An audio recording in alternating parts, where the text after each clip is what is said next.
জি সাল্লাল্লাহু আলাইহি ওয়াসাল্লাম তিনটি বাহিনীর ব্যাপারে বলেছেন, এই তিনটি বাহিনী হবে অপ্রতিরোধ্য। এই তিনটি বাহিনী পৃথিবীর কোনো শক্তি তাদেরকে পদানত করতে পারবে না, পৃথিবীর কোনো শক্তি তাদেরকে পরাস্ত করতে পারবে না। এই তিনটি শক্তি, এই তিনটি দল তিনটি দেশে অবস্থান করবে। একটা হলো সিরিয়ায় অবস্থান করবে, একটা অবস্থান করবে ইয়েমেন দেশে, আর একটা অবস্থান করবে ইরাকে। এই তিনটি দল পৃথিবীর কোনো শক্তির কাছে মাথা নত করবে না। নবীজি সাল্লাল্লাহু আলাইহি ওয়াসাল্লাম আমাদেরকে তিনি আরো বলেছেন, ইয়েমেন দেশের উপরে আল্লাহ সুবহানাহু ওয়া তাআলা শুধু ইয়েমেন নয়, ইয়েমেন সহ সিরিয়াবাসীদের জন্য আল্লাহ রাসূল সাল্লাল্লাহু আলাইহি ওয়াসাল্লাম দোয়া করেছেন। কারণ এই ফিলিস্তিন, এই বৃহত্তর সিরিয়া, এটা হবে পৃথিবীর হোয়াইট হাউস। তাহলে তিনটি অপ্রতিরোধ্য বাহিনী তিন দেশে অবস্থান করবে। একটা হবে ইয়েমেন দেশে, আর একটা হবে সিরিয়ায়, আর একটা হবে ইরাকে। নবীজি সাল্লাল্লাহু আলাইহি ওয়াসাল্লাম এই তিন বাহিনীর জন্য, এই তিনটি দেশের জন্য দোয়া করেছেন। নবীজি সাল্লাল্লাহু আলাইহি ওয়াসাল্লাম তিনি দোয়া করতে গিয়ে বললেন, আল্লাহুম্মা বারিক লানা ফি শামিনা ওয়া ফি ইয়ামিনিনা। আল্লাহ শাম এবং ইরাকের ওপর, ইয়ামান দেশের উপরে তুমি রহমত এবং বরকত নাজিল করো। ক্বালু ওয়া ফি নাজদিনা। একজন সাহাবী বললেন, হে আল্লাহর রাসূল, আমাদের নজদের জন্য দোয়া করুন, অর্থাৎ ইরাকের জন্য। নবীজি সাল্লাল্লাহু আলাইহি ওয়াসাল্লাম বললেন, আল্লাহুম্মা বারিক লানা ফি শামিনা। আল্লাহ তুমি শাম দেশের উপরে বরকত নাজিল করো। ওয়া ফি ইয়ামিনিনা, ইয়ামিন দেশের উপরে বরকত নাজিল করো। ক্বালু ওয়া ফি নাজদিনা। সাহাবী বললেন, হে আল্লাহর নবী, নজদের জন্য আমাদের জন্য দোয়া করুন। ক্বালা হুনাকা আয-যালাযিল ওয়াল ফিতান ওয়া ফিহা ইয়াতলুউ কারুনুশ শায়াতিন। নবীজি সাল্লাল্লাহু আলাইহি ওয়াসাল্লাম দোয়া করতে গিয়ে বললেন, আল্লাহ নজদবাসীদের উপরেও, ইরাকবাসীদের উপরে তুমি বরকত নাজিল করো। তবে বললেন ইরাক, নজদ, সেটা তো হবে যত রকমের ফিতনা, বিপর্যয়, ভূমিকম্পের আবাসস্থল এবং যত রকমের পৃথিবীর বিপর্যয় রয়েছে, সব বিপর্যয়গুলির উৎপত্তি স্থল হচ্ছে নজদ, বর্তমান যে সিরিয়া। এই সিরিয়া থেকে সব রকমের বিপর্যয়, ফিতনা, ফাসাদ, ভূমিকম্প, সব বিপর্যয়গুলি পৃথিবীতে ছেয়ে যাবে। সহিহ আল বুখারীর 1037 নম্বর হাদিস। নবীজি সাল্লাল্লাহু আলাইহি ওয়াসাল্লাম তিনি বললেন, কিয়ামত পর্যন্ত শাম এবং ফিলিস্তিনে একদল মুজাহিদ বাহিনী সত্যের পক্ষে লড়াই করে যাবে। আগে বলেছি, বৃহত্তর সিরিয়ার উপরে ফেরেশতারা তাদের পাখা বিস্তার করে আছে। সুবহানাল্লাহ বলেন। ফিলিস্তিন, জর্ডান এবং বর্তমান যে সিরিয়া রয়েছে, এই বৃহত্তর সিরিয়ার পুরো দেশের উপরে আল্লাহর ফেরেশতারা পাখা বিস্তার করে আছে। আমার উম্মতের মধ্যে সার্বক্ষণিক একটা দল, উম্মাতুন কাইমাতুন বিআমরিল্লাহ, আল্লাহর হুকুম বাস্তবায়নের জন্য তারা লড়াই করে যাবে। লা ইয়াদুররুহুম মান খাযালাহুম, কোন শক্তি তাদেরকে অপমান এবং অপদস্থ করতে পারবে না। ওয়ালা মান খালাফাহুম হাত্তা ইয়াতিয়াহুম বিআমরিল্লাহ। নবীজি সাল্লাল্লাহু আলাইহি ওয়াসাল্লাম বললেন, কেউ তাদের বিরোধিতা করে কোনো ক্ষতি করতে পারবে না, এমনকি কিয়ামত আসা পর্যন্ত আল্লাহ দ্বীনের উপরে তারা বিজয়ী শক্তি হিসাবে অপ্রতিরোধ্য ভূমিকায় থাকবে। কোন সুবহানাল্লাহ। ওয়া হুম আলা যালিকা ক্বালা উমর ফাকালা ইবনু মালিক ইখামিরু ক্বালা মুআজ ওয়া হুম বিশাম। তিনি বললেন যে এমনকি কিয়ামত আসা পর্যন্ত তারা যে হকের উপরে থাকবে, এই দলটি, তিনি বলেন, মুআজ ইবনে জাওয়াল বলেছেন, এই দলটি বর্তমান সিরিয়া এবং ফিলিস্তিনে অবস্থান করবে। সুবহানাল্লাহ বলেন। তাহলে হকপন্থী দল কোথায় অবস্থান করবে? সিরিয়া এবং ফিলিস্তিনে। সহিহ আল বুখারী 3641 নম্বর হাদিস। শাম, ফিলিস্তিন, এটা হলো গোটা দুনিয়ার হৃৎপিণ্ড, গোটা দুনিয়ার হোয়াইট হাউস, গোটা দুনিয়ার সদর দপ্তর, গোটা দুনিয়া পরিচালনার কেন্দ্রবিন্দু। নাম কি বলুন? ফিলিস্তিন এবং শাম, যেটাকে বর্তমান সিরিয়া বলা হয়। নবীজি সাল্লাল্লাহু আলাইহি ওয়াসাল্লাম বলেছেন, ইজা ফাসাদা আহলুশ শাম ফালা খায়রা ফীকুম। যদি শাম দেশ যদি বিপর্যস্ত হয়ে যায়, বর্তমান সিরিয়া যদি ফিতনা, ফাসাদ এবং ধ্বংসযজ্ঞে যদি পরিণত হয়ে যায়, নবীজি সাল্লাল্লাহু আলাইহি ওয়াসাল্লাম বলেছেন, ফালা খায়রা ফীকুম, তোমরা পৃথিবী যেই জায়গায় থাকো না কেন, সেখানে তোমাদের জন্য আর কোনো কল্যাণ থাকবে না। ওই দেশে যতদিন কল্যাণ থাকবে, সব জায়গায় কল্যাণ থাকবে। আর ওখানের যদি বিপর্যয় তৈরি হয়, তাহলে পৃথিবীর কোনো জায়গায় কল্যাণ থাকবে না। নবীজি সাল্লাল্লাহু আলাইহি ওয়াসাল্লাম ভবিষ্যৎবাণী করেছেন, ঈসা আলাইহিস সালাম এই শাম দেশেই অবতীর্ণ হবেন। সুবহানাল্লাহ বলেন। নবীজি সাল্লাল্লাহু আলাইহি ওয়াসাল্লাম দীর্ঘ একটা হাদিস বর্ণনা করতে গিয়ে তিনি বলেন, ইজ বাআসাল্লাহু ঈসা ইবনে মারইয়াম আল্লাহ মারিয়াম পুত্র ঈসা মাসিহ তাকে ইয়ানজিলু ইনদা মানারাতিল বাইদা, সাদা একটি গম্বুজ, সাদা একটি মসজিদের মেম্বারের উপরে তিনি তাকে অবতীর্ণ করবেন। সেটা হচ্ছে শারকিয়া, পূর্ব দামেস্ক বাইনা মাহরুদাতাইনি ওয়াদিআন। নবীজি সাল্লাল্লাহু আলাইহি ওয়াসাল্লাম বলেছেন, ঈসা আলাইহিস সালাম তিনি সাদা মেম্বারের গম্বুজের উপরে তিনি আরোহণ করবেন, পূর্ব দামেস্কের অবস্থিত একটি মসজিদের সাদা মেম্বারের সাদা গম্বুজের উপরে তিনি অবস্থান করবেন। কিভাবে অবস্থান করবেন? এখানে বলা হয়েছে যে আলা আজনি হাতি মালাকাইনি, দুইজন ফেরেশতার কাঁধের উপরে ভর করে তিনি অবতীর্ণ হবেন। ইজা তাআরাসাহু ফাকাতারা, তিনি তার অবস্থা এমন হবে চুলগুলো ভিজা থাকবে, মনে হবে যেন কেবল সবেমাত্র গোসল করে এসেছে। তিনি যখন মাথা তুলবেন মাথার চুলগুলো থেকে পানি টপকাতে থাকবে। কোন সুবহানাল্লাহ, মাথার চুলগুলো থেকে পানি টপকাতে থাকবে। ফালা ইয়াহিল্লু লিকাফিরিন ইয়াজিদু রিহা নাফসিহি ইল্লা মাতা ওয়া নাফসুহু ইয়ানতাহি হাইসু ইয়ানতাহি তরফুহু। সুবহানাল্লাহ বলেন। নবীজি সাল্লাল্লাহু আলাইহি ওয়াসাল্লাম বলেন, ঈসা আলাইহিস সালামের শ্বাস প্রশ্বাসের দূরত্ব এত বেশি হবে ব্যালিস্টিক মিসাইলের মতো, যার গায়ে, যে কাফেরের বাচ্চার গায়ে ঈসা আলাইহিস সালামের শ্বাস প্রশ্বাসের ছোঁয়া লাগবে সে ধ্বংস হয়ে যাবে। এমনকি তার শ্বাস প্রশ্বাস যাবে ততদূর পর্যন্ত, চোখের সীমানা যায় যতদূর পর্যন্ত। মানুষের দৃষ্টি সীমা যেখানে গিয়ে শেষ হয় তার শ্বাস প্রশ্বাসের দূরত্ব হবে তত দূর পর্যন্ত। হাত্তা ইউদরিকাহু বিবাবি লুদ ফায়াকতুলুহু, ঈসা আলাইহিস সালাম দাজ্জালকে ধরে ফেলবেন। ফিলিস্তিনের প্রবেশদ্বার, বর্তমান ইসরায়েলের যে এয়ারপোর্ট, সেই লুদ নামক গেটের কাছে তিনি হযরতে ঈসা আলাইহিস সালাম মাসিহ দাজ্জালকে সেখানে ধরে ফেলবেন এবং তাকে হত্যা করবেন। সুতরাং দাজ্জালের বাহিনীরা যতই পৃথিবীব্যাপী অন্যায় এবং ত্রাসের রাজত্ব কায়েম করুক না কেন, একদিন তাদেরকে ধরাশায়ী হতেই হবে। সহিহ মুসলিমের হাদিস ৭,২৬৩ নম্বর হাদিস।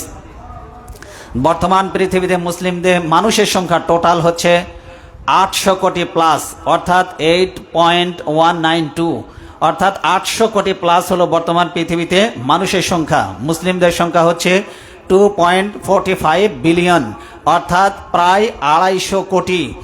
আর সেখানে মাত্র ইহুদিদের জনশক্তি সেখানে মাত্র কত? সেখানে ইহুদিদের জনশক্তি হচ্ছে মাত্র ১৫ মিলিয়ন, অর্থাৎ মাত্র ১.৫ কোটি, যা টোটাল মুসলিম জনগোষ্ঠীর তুলনায় তাদের পার্সেন্টেজ হচ্ছে 1%ও না, মাত্র 0.18, অর্থাৎ 18%। 0.18% হলো ইহুদিদের সংখ্যা। কার সংখ্যা? ইহুদি, অর্থাৎ টোটাল বিশ্ব জনগোষ্ঠীর তুলনায় 1%ও না। অথচ এই মাত্র ১.৫ কোটি ইহুদি গোটা দুনিয়ার ২৫০ মুসলিম উম্মার জন্য মাথা ব্যথার কারণ হয়ে দাঁড়িয়েছে। মুসলমানদেরকে দিনে দুপুরে বোমার আঘাতে তাদেরকে হত্যা করছে, সেখানে ইট পাথরের পরিবর্তে মানুষের ক্ষত বিক্ষত দেহগুলি বোমার আঘাতে মহাশূন্যে উড়ে বেড়ায়। বাচ্চাগুলি যেখানে খেলাধুলা করত, নারীরা যেখানে, যেই বাইতুল মুকাদ্দাস জেরুজালেমের আঙ্গিনায় নারীরা যেখানে হাসতো প্রাণ খুলে, বাচ্চারা যেখানে নিরাপদ আকাশে ঘুড়ি উড়াতো, যেখানে পুরুষেরা প্রাণ খুলে ইবাদত করত, সেই জায়গা আজ নরকে পরিণত হয়েছে। এই যে মুসলমানদের এই অবস্থা হলো, এই দুঃখ দুর্দশার কারণ ২০০ কোটি মুসলিম আজ মাত্র ১.৫ কোটি ইহুদির কাছে অসহায়। কেন? নবীজি সাল্লাল্লাহু আলাইহি ওয়াসাল্লাম ১৫০০ বছর আগেই ভবিষ্যৎবাণী করেছেন। সাওবান রাদিয়াল্লাহু তাআলা আনহু থেকে বর্ণিত, তিনি বলেন, ইউশিকুল উমামু আন তুদআ আলাইকুম কামা তাদআল আকালাতু ইলা কাসাআতিহা, যেভাবে খাবারের দস্তরখানের দিকে সবাই যেমন একজন আরেকজনকে খাবারের দিকে আহ্বান করে, ঠিক অনুরূপভাবে একজন কাফের বেঈমান আরেকজন কাফেরকে মুসলমান নিধনের জন্য আহ্বান করতে থাকবে। খাবারের দস্তরখানে যেভাবে খাদকেরা একজন আরেকজনকে আহ্বান করে, এইভাবে কাফের বেঈমানের একজন আরেকজনকে আহ্বান করে মুসলমানদেরকে নিধন করার জন্য। ফাকাল কাইলুন আমিন কিল্লাতিন, একজন সাহাবী বললেন, হে আল্লাহর নবী, ওই সময় কি মুসলমানদের সংখ্যা কম হবে? নবীজি সাল্লাল্লাহু আলাইহি ওয়াসাল্লাম বললেন, নাহনু ইয়াউমা ইজিন, না সেই দিন, বাল আনতুম ইয়াউমা ইজিন কাসীর, সেই দিন তোমাদের সংখ্যা হবে অনেক। কত হবে? অনেক মানে কত? বর্তমান পৃথিবীতে মুসলিমদের সংখ্যা প্রায় ২০০ কোটি, অনেক, গুণে শেষ করা যাবে না এত। ওয়ালাকিন্নাকুম গুসাউন কা গুসাইস সাইল, নবীজি সাল্লাল্লাহু আলাইহি ওয়াসাল্লাম বললেন, তবে তোমাদের মুসলমানদের অবস্থা হবে ভাসমান আবর্জনা, ভাসমান খড়কুটার মতো। খড়কুটা যেমন ওদের কোনো স্থায়িত্ব থাকে না, যেমন বন্যার পানির মধ্যে সে যেমন অস্থায়ী থাকে, তার যেমন কোনো স্থিতিশীলতা থাকে না, ভাসমান থাকে, যেখানে খুশি যেথায় খুশি সেখানে যেমন পানি টেনে হিঁচড়ে নিয়ে যায়, মুসলমানদেরকেও ভাবে ভাসমান আবর্জনার মতো, কোনো স্থিতিশীলতা থাকবে না তাদের। কাফের বেঈমানেরা তাদেরকে আবর্জনার মতো করে উড়িয়ে নিয়ে বেড়াবে। ওয়ালা ইয়ানসিআন্নাল্লাহু মিন সুদুরিকুম আদুওয়াকুম আল মাহাবাতা মিনকুম। নবীজি সাল্লাল্লাহু আলাইহি ওয়াসাল্লাম বললেন, তোমাদের ব্যাপারে দুশমনদের অন্তরে কোনো ভয় থাকবে না। মুসলমানদের এক সময় নাম শুনলে কাফের বেঈমানদের হৃদয়ে কাঁপুনি ছুটে যেত, সেই মুসলিমরা সেই কাফের বেঈমানেরা তোমাদের মতো মুসলিমদের কথা শুনলে তাদের হৃদয়ে কোনো ভয় কাজ করবে না। দুশমনদের অন্তরে তোমাদের ব্যাপারে কোনো ভয় থাকবে না। ওয়ালা ইয়াকযিফান্নাল্লাহু ফি কুলুবিকুমুল ওয়াহান। আর মুসলমানদের হৃদয়ে আল্লাহ ওয়াহান ঢুকিয়ে দিবেন। কি ঢুকিয়ে দিবেন? ওয়াহান। বলেন কি ঢুকিয়ে দিবেন? ওয়াহান। ওয়াহানটা কি? ফাকালা কাইলুন ইয়া রাসূলুল্লাহ মালা ওয়াহান। হে আল্লাহর নবী, একজন সাহাবী বললেন ওয়াহানটা কি? নবীজি সাল্লাল্লাহু আলাইহি ওয়াসাল্লাম বললেন, ওয়াহান হলো হুব্বুদ দুনিয়া কারাহিয়াতুল মাউত। দুনিয়ায় বেঁচে থাকার লালসা, মৃত্যুকে অপছন্দ করা, এটাই হলো ওয়াহান। আজকে এই ওয়াহান আমাদের অন্তরে আছে না নাই? দুনিয়ার প্রতি ভালোবাসা, মৃত্যুকে অপছন্দ করা। দুনিয়ার প্রতি ভালোবাসা, মৃত্যুকে অপছন্দ করা। দুনিয়ার প্রতি ভালোবাসা, মৃত্যুকে আছে না নাই আমাদের অন্তরে? এখন মৃত্যু জীবনের চাইতে এই জাতি এক সময় মৃত্যুকে বেশি ভালোবাসতো, মৃত্যুকে আলিঙ্গন করত। মৃত্যু পাগল জাতি আজকে বেঁচে থাকার জন্য ছুটে বেড়ায়। আজকে দুনিয়ার প্রতি ভালোবাসা, লালসা, এটাই হলো ওয়াহান। এটা মুসলমানের হৃদয়ে ঢুকিয়ে দেওয়া হবে। আর দুশমনের ব্যাপারে কোনো ভয়, দুশমনের অন্তরে মুসলমানদের ব্যাপারে কোনো ভয় থাকবে না। মুসলমানকে তারা ভয় করবে না। মুসলমানকে হত্যার ব্যাপারে তারা সাহসী হয়ে যাবে।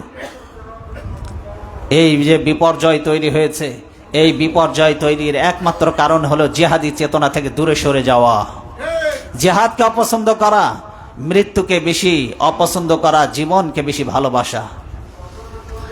এটা নবীজি বলেছেন, আবু দাউদের হাদিস 4297 নম্বর হাদিস। আজকে সত্যি দুনিয়াকে বেশি ভালোবাসা, মৃত্যুকে অপছন্দ করা। আজকে আপনি যদি তাকান সৌদি আরবের দিকে, আপনি যদি তাকান কুয়েত, কাতার, বাহরাইন, ওমান, জর্ডান, দুবাই, এই দেশগুলির দিকে যদি আপনি তাকান, আজকে দুবাইয়ের দিকে তাকালে মনে হবে যে এরা পৃথিবীতে মনে হয় মরার জন্য কেউ আসেনি। দুনিয়ার পাপের স্বর্গরাজ্য হচ্ছে এখন দুবাই। পৃথিবীতে এমন কোনো অশ্লীল কাজ নাই যা দুবাইয়ের মাটিতে হয় না। পৃথিবীর সব নষ্ট ভ্রষ্ট আর যাদেরকে এই জাতি যাদেরকে স্টার মনে করে, এই সমস্ত কোটি কোটি টাকার মালিক যারা অবৈধভাবে যারা ইনকাম করেছে, তাদের এখন মূল টার্গেট হলো দুবাইয়ের মাটি। ঠিক কিনা? যেটা সোনার চাইতে বেশি দামি হয়ে গিয়েছে এখন এই দুবাই।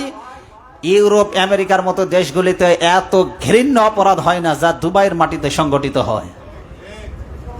তারা দুনিয়াকে বেছে নিয়েছে, মৃত্যুকে, জিহাদকে তারা ভুলে গিয়েছে। এই জন্য আল্লাহ এই গজব মুসলমানদের উপরে চাপিয়ে দিয়েছে। জিহাদের শক্তি হচ্ছে পরাশক্তি, জিহাদের শক্তির উপরে কোনো শক্তি নেই। মুহাম্মদ রাসূলুল্লাহ সাল্লাল্লাহু আলাইহি ওয়াসাল্লাম বলেছেন, ইবনে ওমর তিনি বলছেন, আমি নবীজি সাল্লাল্লাহু আলাইহি ওয়াসাল্লামের কাছে শুনেছি, ইজা তাবায়াতুম বিল ঈনা, যখন তোমরা ঈনা পদ্ধতিতে ক্রয় বিক্রয় করবে। কি পদ্ধতি? ঈনা পদ্ধতি। ভালো করে মনে রাখুন। ওয়া আখাযতুম আযনাবাল বাকার, আর যখন তোমরা গরুর লেজ আঁকড়ে ধরবে। কিসের লেজ? গরুর লেজ আঁকড়ে ধরবে। ওয়ারাদিতুম বিযযারঈ, যখন কৃষি কাজকে তোমরা প্রাধান্য দিবে। ওয়া তারাকতুমুল জিহাদ, জিহাদকে ছেড়ে দিবে। সাল্লাল্লাহু আলাইকুম যুলালান, আল্লাহ অপমান এবং লাঞ্ছনা তোমাদের উপরে এমনভাবে চাপিয়ে দিবে। ইয়ানজিউহু হাত্তা তারজিউ ইলা দীনিকুম, যতক্ষণ তোমরা ইসলামের দিকে ফিরে না আসবে ততদিন পর্যন্ত এই লাঞ্ছনা তোমাদের উপরে চাপানোই থাকবে। কয় অবস্থায়? এখানে তিনটি অবস্থার কথা বলা হয়েছে। যখন ঈনা পদ্ধতিতে তোমরা ক্রয় বিক্রয় করবে, গরুর লেজ আঁকড়ে ধরবে, আর যখন জিহাদ ছেড়ে দিবে, কৃষিকাজকে তোমরা বেছে নিবে। কৃষিকাজই তোমাদের কাছে পছন্দনীয় কাজ। এই কয়েকটা নেশা যখন তোমাদের মধ্যে ঢুকে যাবে, কয়েকটা জিনিসের প্রতি আকর্ষণ, আসক্তি যখন বেড়ে যাবে, নবীজি সাল্লাল্লাহু আলাইহি ওয়াসাল্লাম বলছেন, তোমরা তোমাদের দ্বীনে ফিরে না আসা পর্যন্ত এই অপমান থেকে তোমরা বের হতে পারবে না। এখন ঈনা পদ্ধতি কি? আপনার কাছ থেকে কোনো জিনিস আমি 10 টাকায় বিক্রি করলাম, নির্দিষ্ট সময় অতিক্রান্ত হওয়ার পর আমি আপনার কাছ থেকে 10 টাকায় কিনে নিয়েছিলাম, নির্দিষ্ট সময় পর আপনি আবার 8 টাকায় আপনি আমার কাছ থেকে কিনে নিলেন, মাঝখান থেকে 2 টাকা লস। এটাকে বলা হয় ইনা পদ্ধতি। এটাকে কি বলা হয়? ইনা পদ্ধতি।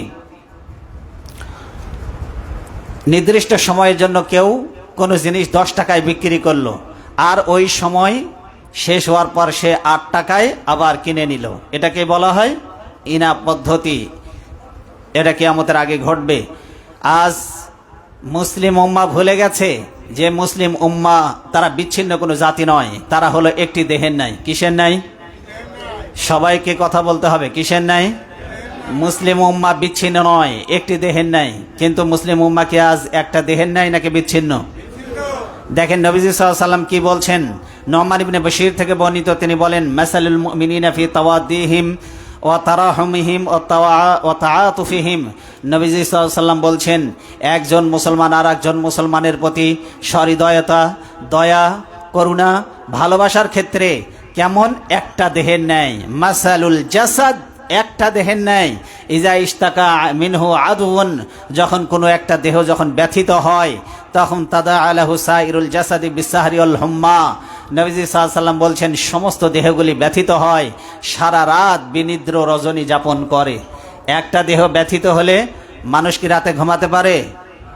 কথা বলেন না কেন? সমস্ত দেহ ব্যথিত হয় না, হয় না? চোখ তখন ঘুমায় না, জেগে থাকে?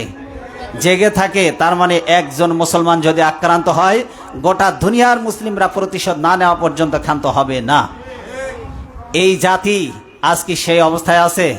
বরং চোখের সামনে হাজার হাজার লাখ লাখ মুসলমানকে বোমার আঘাতে আগুনে ফেলে অ্যাসিড মেরে তাদেরকে পুড়িয়ে দেওয়া হচ্ছে, অথচ পাশের দেশের মুসলিমরা দেখার পরেও নীরব। এদের ইমানে প্যারালাইসিস হয়ে গেছে, একটারও ইমান নাই, সবগুলি বেঈমান। মুসলিম দেশের শাসক প্রশাসকগুলির মাথায় থুতু নিক্ষেপ করি আমরা, যারা মুসলমানদের মার দেখে চুপ করে যারা বসে আছে। নবীজি সাল্লাল্লাহু আলাইহি ওয়াসাল্লাম সহিহ আল মুসলিমে 2586 নম্বর হাদিসে বলে দিয়েছেন, এই জাতি হলো একটা দেহের নাই। এই জাতি, গাজায় শিশু কাঁদে, মা বোনদের খুন করা হয়, এর পরেও যদি আমরা উদাসীন থাকি তাহলে বোঝা যাবে আমাদের ইমান প্যারালাইসিস হয়ে গেছে। আমাদের ইমানের অবস্থা প্রশ্নবিদ্ধ। আদৌ আমাদের ইমান আছে কিনা? থাকলে তো প্যারালাইসিস হবে, ইমানই আছে কিনা সেটাই সন্দেহ। কথা বলেন ঠিক কিনা? এই জন্য মুসলিমদের কি করণীয়? 1 নম্বরে যে করণীয়, আজকে এই সংকট থেকে উত্তরণের জন্য যা করতে হবে মুসলমানদের, 1 নম্বরে জিহাদ, এর প্রশিক্ষণ নিতে হবে। জিহাদের চেতনা লালন করতে হবে। জিহাদ ছাড়া এই জাতিকে মুক্ত করার আর কোনো পথ নাই। কারণ এই জাতিসংঘ তৈরি করেছে ইহুদি আর খ্রিস্টানেরা, ওদের জাতিসংঘ দিয়ে মুসলমানের সমস্যা সমাধান হবে না। তৈরি করতে হবে আলাদা মুসলমানদের সংঘ, নাম হবে মুসলিম সংঘ। 58টা দেশ শুধু নামে ওআইসি আছে, অর্গানাইজেশন অফ ইসলামিক কোঅপারেশন নামে আছে, কামে নাই। সোনার হরিণ নাম আছে, কামে। ঘোড়ার ডিম নামে আছে, কামে নাই। ওআইসি মুসলমানদের কল্যাণে প্রতিষ্ঠিত হয়েছে, শুধু নামে আছে, ঘোড়ার ডিম কাজে নাই। অথর্ব এই ওআইসি দিয়ে মুসলমানদের বিন্দুমাত্র কোনো কল্যাণ হয় নাই, আর কোনোদিন হবেও না। কথা বলেন ঠিক কিনা? যারা মুসলমানদের মার দেখার পরেও যারা চুপ করে বসে থাকে, কোনো কার্যকর ভূমিকা নিতে পারে না, এ ওআইসি থাকার চাইতে না থাকা অনেক ভালো ছিল। যারা মুসলমানদের দুর্দিনে কাজে লাগে না, ওই ওআইসি দিয়ে কি হবে আমাদের? এই জন্য যতগুলি মুসলিম দেশ আছে, সবার আগে এই মুসলিম দেশে রাষ্ট্রপ্রধান যারা আছে সবগুলিকে চেঞ্জ করা দরকার।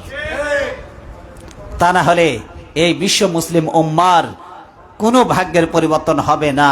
কারণ America master of the world, লাটের গুরু, এই মডল তার 5 গোলামদেরকে দিয়ে মুসলমানদেরকে আজকে শোষণ করছে, শাসন করছে। 1 নম্বরে জিহাদের প্রস্তুতি নিতে হবে। এই প্রস্তুতি নেওয়ার আদেশ করেছেন কে? আল্লাহ বলেছেন, ওয়াইদু লাহুম মাসতাতাতুম মিন কুওয়া, শক্তি অর্জন করো, প্রস্তুতি গ্রহণ করো।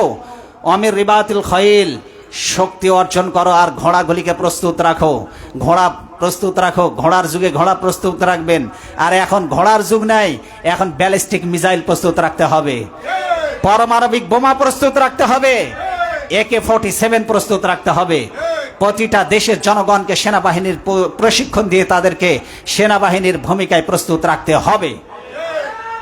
অন্য বহু দেশ আছে যে দেশে সেনাবাহিনী নাই, প্রতিটা জনগণই দেশে সেনাবাহিনী, ওই রকমের প্রশিক্ষণ দিয়ে বাস্তব ভিত্তিক প্রতিটা নাগরিককে সেনাবাহিনীর ভূমিকায় নিয়ে আসতে হবে। পৃথিবীর কেউ যেন বাংলাদেশের দিকে চোখ তুলে তাকাতে না পারে, তার চোখ উপড়ে ফেলে দেওয়া হবে। আল্লাহ বলেছেন ঘোড়াগুলিকে প্রস্তুত রাখো, যুদ্ধে সমরাস্ত্র প্রস্তুত রাখো, সেনাবাহিনী প্রস্তুত রাখো। তুরহিবুনা বিহি আদুওয়াল্লাহি ওয়া আদুওয়াকুম, আল্লাহর দুশমন আর তোমাদের দুশমনদেরকে ভীত করে রাখো, ভয় দেখাও ওদেরকে। ওয়া আখারিনা মিন দুনিহিম, অন্যান্যদেরকেও ভয় দেখাও। তোমাদের ভয়ে যেন সবাই তটস্থ থাকে। আজকে আমাদের ভয়ে ভীত থাকে নাকি আমরা অন্যদের ভয়ে কাঁপি? আজকে আল্লাহ বলছে তোমরা ভীত করে রাখবে তোমাদের দুশমন আল্লাহর দুশমনদেরকে, আর আজকে আমরা থরথর করে এদের ভয়ে কাঁপি। আল্লাহর আদেশ লঙ্ঘন করেছো, কারণ অস্ত্র নাই, ভয় তো করবাই। কিন্তু তোমার হাতে যদি পারমাণবিক বোমা থাকতো তাহলে পারে তোমাকে দেখে পাশের দেশ কাঁপতো। আজকে তো তুমি পাশের দেশের ভয়ে কিছু বলতে পারো না, কারণ দাদা বাবুরা যদি নাখোশ হয়ে যায় তাহলে তো আমাদের দেশের স্বাধীনতা অরক্ষিত হয়ে যাবে, আমাদের দেশের স্বাধীনতার সার্বভৌমত্ব টিকবে না। কিন্তু আল্লাহ বলছে অস্ত্র প্রস্তুত করো, শক্তি অর্জন করো, ঘোড়াগুলি প্রস্তুত রাখো, ব্যালিস্টিক মিসাইল প্রস্তুত রাখো, ক্ষেপণাস্ত্র প্রস্তুত রাখো, পারমাণবিক বোমাগুলি প্রস্তুত রাখো। কার আদেশ? তোমার দুশমন আর আল্লাহর দুশমনদেরকে ভীত সন্ত্রস্ত করে রাখবে। লা তা'লামুনাহুম আল্লাহু ইয়া'লামুহুম, ওই দুশমনদেরকে তোমরা না চিনলেও আমি আল্লাহ চিনি ওদেরকে। কে চিনেন? এই যে আল্লাহ চিনেন বলে আল্লাহ আমাদেরকে চিনাই দিয়েছে তোমাদের দুশমনকে। আমাদের দুশমন হলো দুই শ্রেণী। কয় শ্রেণী? বুঝবেন, ওরা হলো ভাই ভাই। লাতাজিদান্না শাদ্দান্নাস আদাওয়াতাল লিল্লাযিনা আমানুল ইয়াহুদ ওয়াল্লাযিনা আশরাকু, এই পৃথিবীর সবচেয়ে বড় মুসলমানদের দুশমন হলো দুই শ্রেণী, একটা হলো ইহুদি আর একটা হলো মুশরিক। এই মুশরিকের বাচ্চারা পার্শ্ববর্তী দেশ ইন্ডিয়াতে তারা মুসলমানদের বাড়িঘরগুলি জ্বালিয়ে দিচ্ছে। এখন তারা মুসলমানদের অসংখ্য মসজিদ মাদ্রাসাকে সিলগালা করে দিয়েছে। ভূমি ওয়াকফ আইন বাতিলের পর তারা মুসলমানদের বাড়ি ঘর, জায়গা জমি, মসজিদ, মাদ্রাসা সমস্ত জায়গাগুলিকে তারা দখল করছে, দোকানপাটগুলিকে লুট করছে, তার মেয়েদের সম্ভ্রম হানি করছে, তাদের বোরখাগুলি নিকাবগুলি তারা ছিনিয়ে নিচ্ছে। এই ইহুদি আর মুশরিক কোনো পার্থক্য নাই, এই দুটোই হলো আমাদের জাতি শত্রু। আল্লাহ বললেন দুশমন, আর আমরা তাদেরকে বন্ধু বানিয়েছি। ভারতের 5 দালাল এবং গোলামেরা এখন বাংলাদেশে সক্রিয় হয়েছে। বাংলাদেশে বসে ভারতের দালালগিরি গোলামি করবা, এই স্বপ্ন বাংলার মাটিতে থাকতে পূরণ হতে দেওয়া হবে না ইনশাআল্লাহ। ভারতের গোলামদেরকে আর বাংলাদেশের মানুষ এই দেশে দেখতে চায় না। বাংলাদেশ স্বাধীন হয়েছে, এই স্বাধীনভাবেই আমরা মাথা উঁচু করে বাঁচতে চাই। কথা বলেন ঠিক কিনা? আগামী দিনে ভারতের দালালি যারা করবে এদেরকে আবর্জনা ডাস্টবিনে ফেলে দেওয়া হবে। ওমা তুনফিকু মিন শাইইন ফি সাবিলিল্লাহি ওয়াফা ইলাইকুম, এই যুদ্ধ অস্ত্র সেনাবাহিনী এই সব কিছু প্রশিক্ষণ দিতে গিয়ে, সেনাবাহিনী নিয়োগ দিতে গিয়ে, যুদ্ধের প্রশিক্ষণ নিতে গিয়ে, অস্ত্র কিনতে গিয়ে যত টাকা খরচ হবে আল্লাহ বলছে সবগুলি আল্লাহর রাস্তায় খরচ করার কারণে এর উত্তম প্রতিদান আমি আল্লাহ তোমাদেরকে দিয়ে দিব। সেই জন্য প্রতিরক্ষা খাতে সবচেয়ে বেশি বরাদ্দ দিতে হবে। আমরা এমন এক দেশে বসবাস করি যেই দেশ আমাদের দুশমন দ্বারা পরিবেষ্টিত, যারা বন্ধুত্বের প্রশ্নে উত্তীর্ণ নয়, যারা ভোগে বিশ্বাসী ত্যাগে বিশ্বাসী নয়, এমন একটি জাতি, এমন একটি পার্শ্ববর্তী দেশ কর্তৃক আমরা পরিবেষ্টিত। সুতরাং সব সময় আমাদের দেশের প্রতিটা বাহিনী সহ প্রতিটি জনগণকে যুদ্ধের জন্য, জিহাদের জন্য প্রস্তুত থাকতে হবে। সূরা তাওবার 60 নম্বর আয়াতে আল্লাহ বলে দিয়েছেন এই শক্তি অর্জন করা মানে হলো আলা ইন্নাল কুওয়াতার রামি। নবীজি বলেছেন শক্তি অর্জন করা মানে হলো নিক্ষেপ করা বস্তু শেখো, নিক্ষেপ করা বস্তু শিক্ষা করো, নিক্ষেপ করা বস্তু শিক্ষা করো। আগের যুগে নিক্ষেপ করা হতো তীর, আগের যুগে নিক্ষেপ করা হতো বল্লম, আগের যুগে নিক্ষেপ করা হতো ধনুক। কিন্তু আপনারা বলেন তীর, ধনুক, বল্লম, সুরকি এগুলি যদি এখন নিক্ষেপ করেন কোনো কাজ হবে? কিন্তু যদি আপনি ব্যালিস্টিক মিসাইল যদি মেরে দেন, এখান থেকে যদি সুইচ টেপেন, বাস একটা এলাকা খতম। কথা বলেন ঠিক কিনা? মূলত আল্লাহ ইঙ্গিত করেছেন যে যুগে যেই জিনিসটা দিয়ে নিক্ষেপ করা যায় নিক্ষেপ করা যায় এখন পারমাণবিক বোমা, নিক্ষেপ করা যায় এখন মিসাইল, AK-47। এখান থেকে আপনি সুইচ টিপবেন, এখান থেকে আপনি ঘোড়া চাপবেন, বাস সাথে সাথে ফায়ার হয়ে যাবে, ঠিক কিনা? এখন AI প্রযুক্তি, আর্টিফিশিয়াল ইন্টেলিজেন্সের মাধ্যমে ইসরায়েল ফিলিস্তিনি জনগণ কোথায় আছে তা শনাক্ত করে রাডারের মাধ্যমে তারা ওই বিল্ডিংয়ে হামলা করে বিল্ডিং ধ্বংস করে দিচ্ছে। আর আপনি এখনো পড়ে আছেন তীর ধনুকের যুগে। ওই আর্টিফিশিয়াল ইন্টেলিজেন্স আপনার হাতেও থাকতে হবে, যেন ইয়াহুদি কোথায় লুকিয়ে আছে খুঁজে শনাক্ত করে করে যেন ওদেরকে হত্যা করা যায়। ওরা AI আর্টিফিশিয়াল ইন্টেলিজেন্স কাজে লাগাচ্ছে, আর আপনি এখনো পাথর ছুঁড়ে ওদেরকে নিধন করার চেষ্টা করছেন। আল্লাহ তো এটা বলেন নাই। আল্লাহ বলেছেন নিক্ষেপ করা যত বস্তু আছে এখান থেকে মারবা, এখান থেকে সুইচ টেপবা, এখান থেকে নিক্ষেপ করবা, ইয়াহুদির বাচ্চাদের বসতি সবগুলি ধুলোয় মিশে যাবে, মাটির সাথে গড়িয়ে যাবে। মুসলমানদের রক্ত আর মাংস যেভাবে মুসলমানদের শিশুগুলি ক্ষত বিক্ষত লাশ যেমন বোমার আঘাতে উড়ে বেড়ায়, আমরাও দেখতে চাই ইয়াহুদিদের হাড় গোড়গুলি বোমার আঘাতে আকাশে উড়ে বেড়াচ্ছে। শুধু মুসলমানেরা মার খাবে।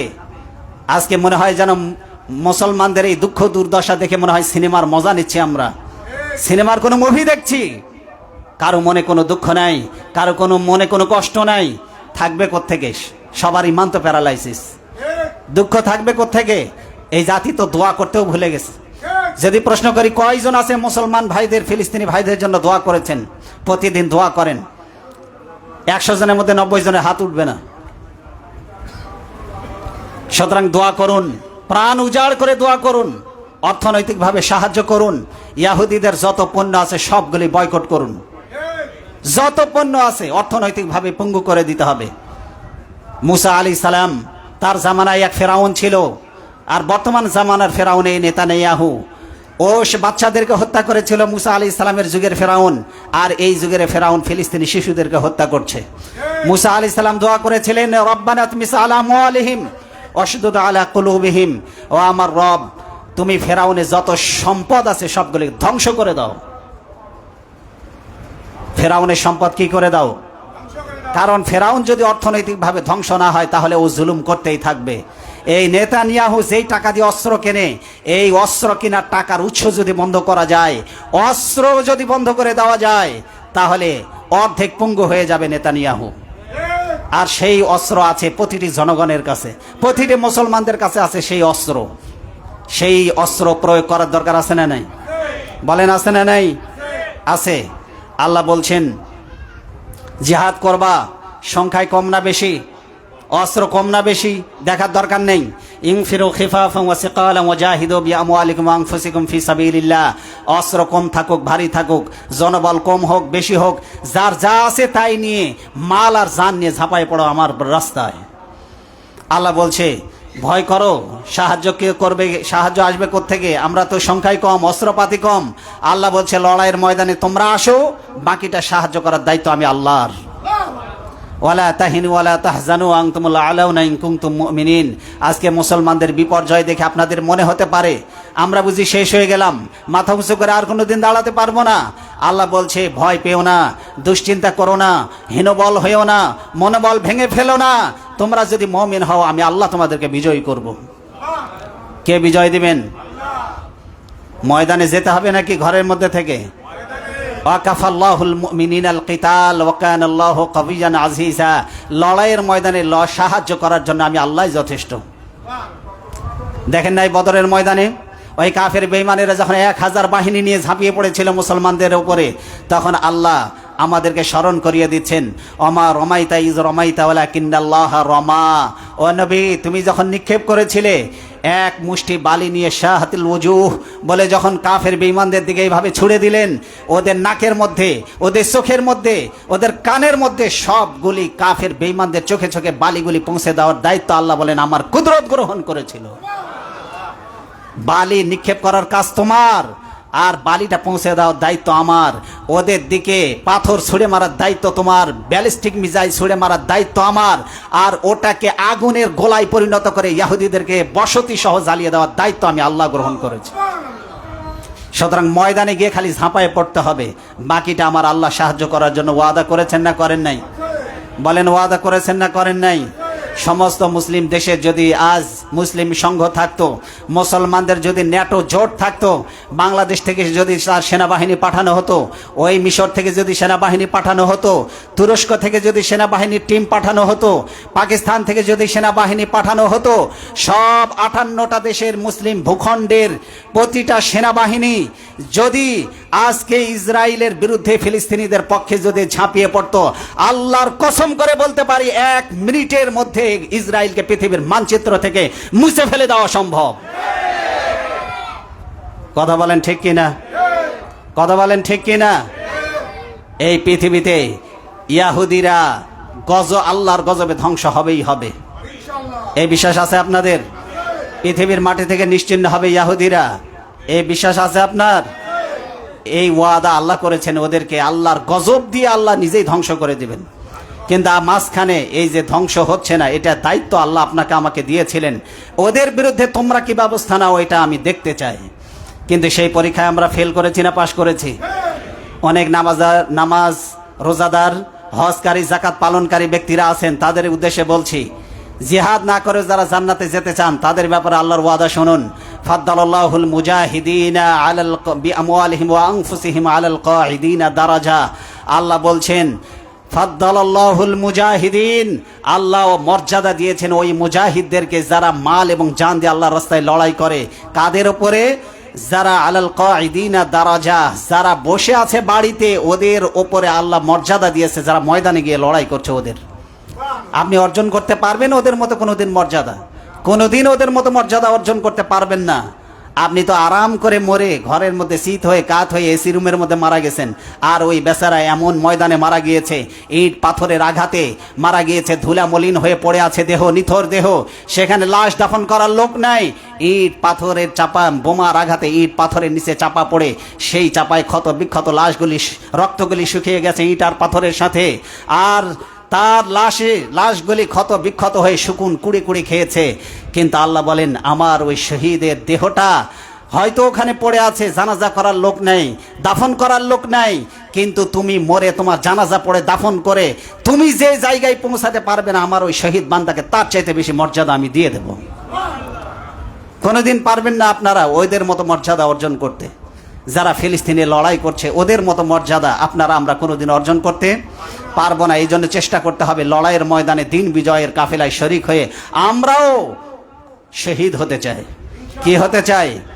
শহীদ হতে চাই। আল্লাহ বলেছেন এই জান্নাতে যাওয়ার সবচেয়ে সহজ পথ হলো জিহাদ এবং শহীদ হওয়া। আল্লাহ বলছেন ইয়া আইয়ুহাল্লাযীনা আমানু হাল আদুল্লুকুম আলা তিজারাতিন তুনজিকুম মিন আযাবিন আলীম, তোমাদেরকে এমন একটা ব্যবসা সুসংবাদ দিব যেটা জাহান্নামের আগুন থেকে তোমাদেরকে বাঁচিয়ে দেবে। সেটা কি? 1 নম্বর আল্লাহ বলেছেন তুমিনুনা বিল্লাহি ওয়া রাসূলিহি, আল্লাহর প্রতি ঈমান আনো একনিষ্ঠভাবে, রাসূলের প্রতি একনিষ্ঠভাবে ঈমান আনো।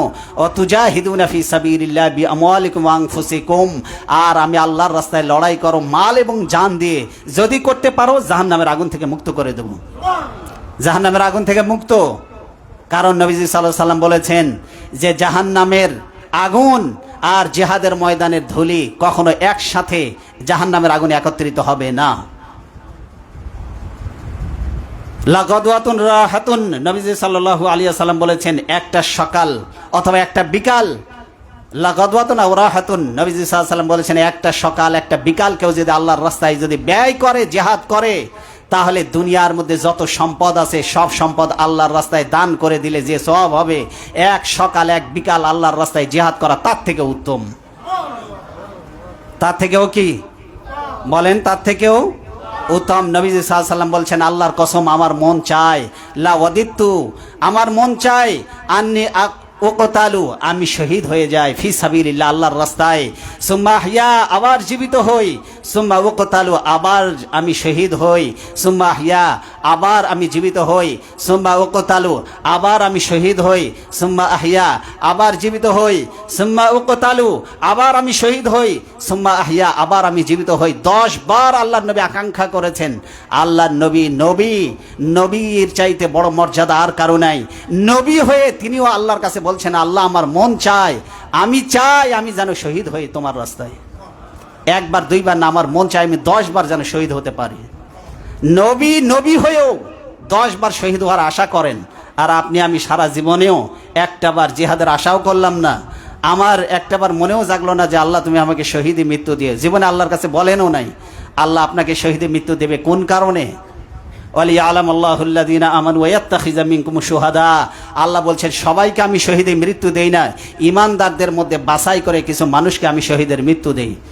দুধ থেকে যেমন মাখন বাছাই করা হয়, আমার বান্দাদের মধ্যে থেকে আমি কিছু বান্দাকে শহীদ হিসাবে আমি মাখনের মতো বাছাই করি।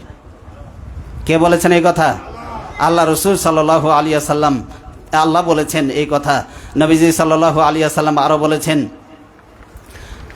যারা শহীদ হয় আল্লাহ রাস্তায় তাদেরকে আল্লাহ 6টা পুরস্কার দিবেন। কয়টা পুরস্কার? সবাই বলেন। মিকদাদ ইবনে মাদি কারাব থেকে বর্ণিত, লি শাহিদ ইনদাল্লাহি সিত্তু খিসালিন, শহীদের জন্য 6টা পুরস্কার। ইগফার লাহু ফি আউয়ালি দাফাআতিন, শুনতেছেন? 1 নম্বরে পুরস্কার, শহীদের রক্ত মাটিতে পড়ার সাথে সাথে জীবনে যত গুনাহ আছে ঋণ ছাড়া সব গুনাহ মাফ।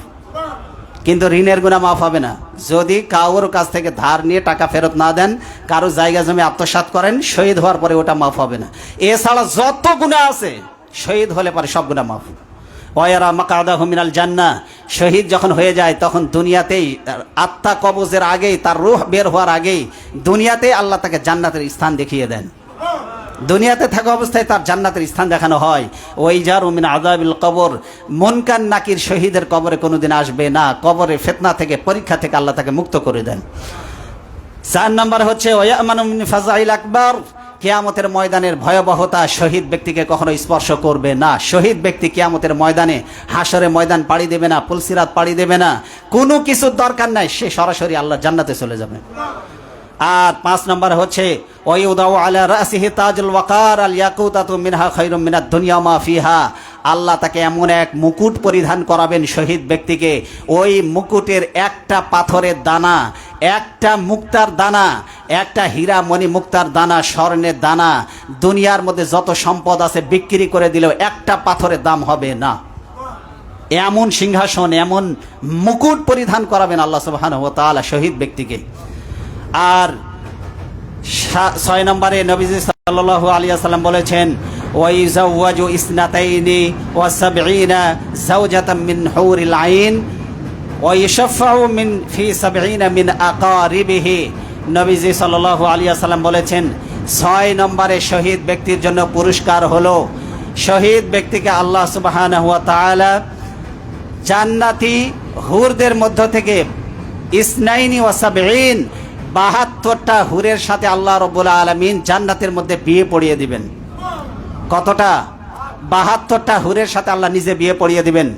আর সর্বশেষ যে পুরস্কারের কথা সেখানে বলা হয়েছে, 70 জন নিকট আত্মীয়র ব্যাপারে যাদের জাহান্নামের ফায়সালা হয়ে গিয়েছিল, এমন 70 জন ব্যক্তিকে শহীদ ব্যক্তি সুপারিশ করে আল্লাহর জান্নাতে নিয়ে যাবে, যেটা শহীদ ছাড়া পৃথিবীর আর কেউ এই 6টা মর্যাদা লাভ করতে পারবে না।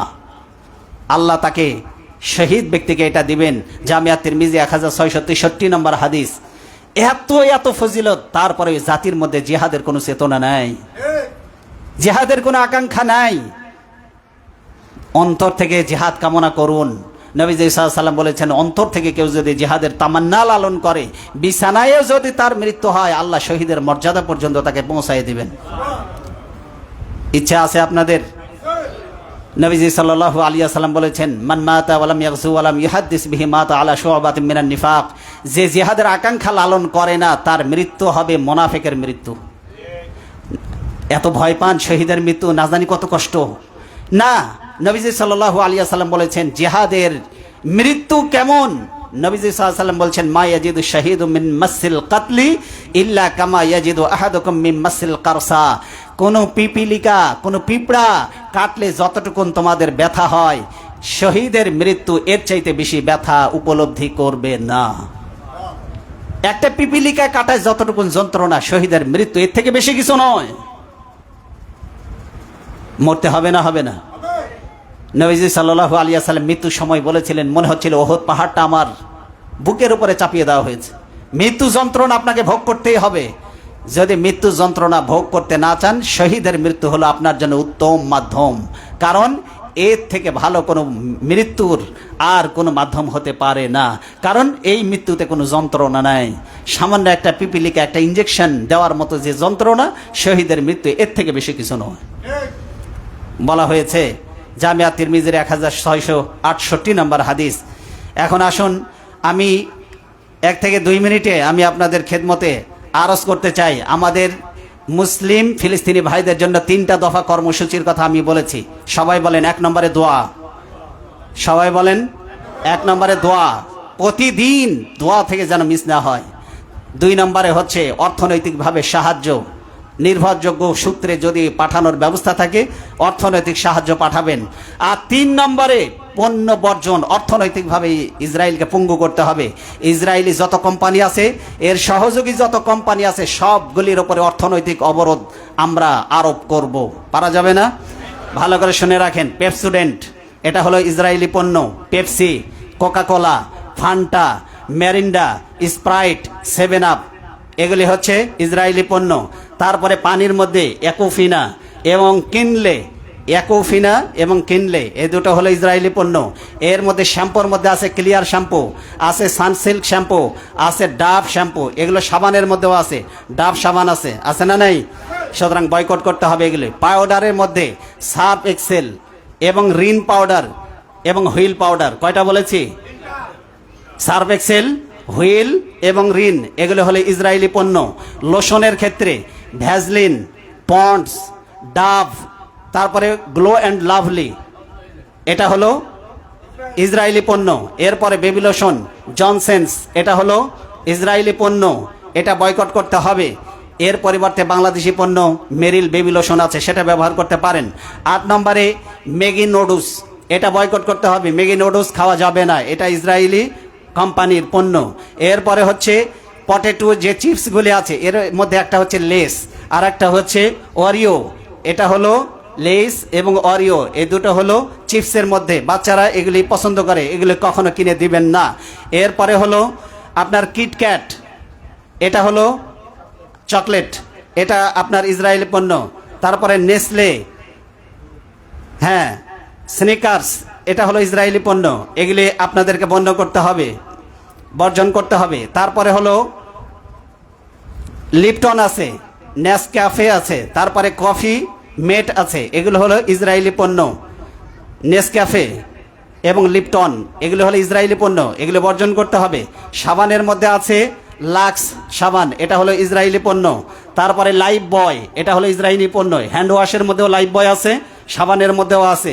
এরপরে ডাভ সাবান, এটা হলো ইসরায়েলি পণ্য। ডিটল সাবান, এটা হলো ইসরায়েলি পণ্য। তারপরে হচ্ছে আপনার পারফিউমের মধ্যে আছে পন্ডস, এটা আছে একটা, আর একটা হলো এক্স, এটা হলো আপনার পারফিউমের মধ্যে, এটা বর্জন করতে হবে। ফাস্ট ফুডের মধ্যে KFC, এটা হলো ইসরায়েলি পণ্য। তারপরে বার্গার কিং যেটা, এটা হলো ইসরায়েলি পণ্য। তারপরে পিৎজা হাট, এটাও হলো আপনার ইসরায়েলি পণ্য, এটা বর্জন করতে হবে। এরপরে আছে ট্যাং আছে না শরবত, এটা হলো ইসরায়েলি পণ্য। তারপরে থালা বাসন ধোয়ার জন্য ভিমবার আছে না নাই, লিকুইড জেলও আছে, সাবানও আছে, ভিমবার, এটা হলো ইসরায়েলি পণ্য। তারপরে হচ্ছে হারপিক, যেটা আমরা ব্যবহার করি, টয়লেট ক্লিনার, এটা হলো ইসরায়েলি পণ্য। মনে থাকবে? কথা কি মনে থাকবে? এই সবগুলো ইসরায়েলি পণ্য। যদি ইমানদার হন, আপনার যদি ইমান থাকে, ইমানের পরীক্ষা দিবেন এগুলি বর্জন করে। আর যদি ইমান না থাকে, তাহলে পারে কিছু করার নাই। বিকল্প বাংলাদেশে আছে, এর বিকল্প আপনারা দোকানদারদেরকে জিজ্ঞাসা করবেন, প্রতিটার বিকল্প আছে, প্রতিটারই বিকল্প আছে। পেপসুডেন্টের বিকল্প অনেকগুলি পেস্ট আছে, সার্ফ এক্সেলের বিকল্প আপনি অনেকগুলি পাউডার বাজারে পাবেন।